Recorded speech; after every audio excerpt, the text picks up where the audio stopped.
career, but what do you want to be known for when you retire? I just want to be known as a great fighter in general, not a great female fighter, or, I want to be known as a great fighter. And that's always the best compliment I get when someone tells me that I'm their favorite fighter or I'm their top three favorite fighters. And that's including men. It's not just restricting it to women only. So just want to be known for being a great fighter, and also just inspire young girls and women along the way to just pursue whatever it is that their dream is.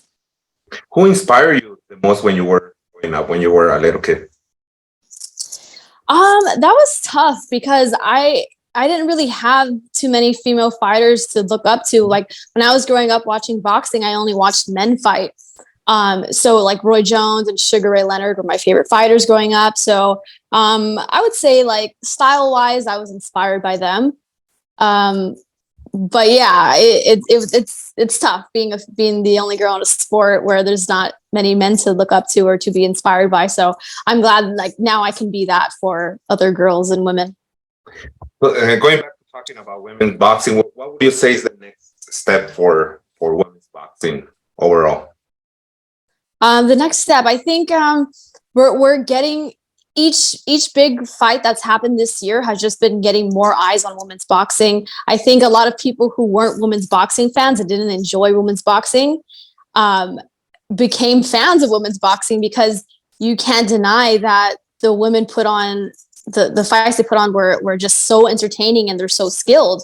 So I think the next step is to just next year just continue to put on the biggest women's boxing fights and the best fight the best. And in women's boxing, like the best, we want to fight each other. We want to fight the best because we have to bring entertaining fights and fights that fans are interested in and want to see, because as it is, there's not as many people interested in women's boxing as there is in men's boxing. So we have to bring those fights and bring that entertainment.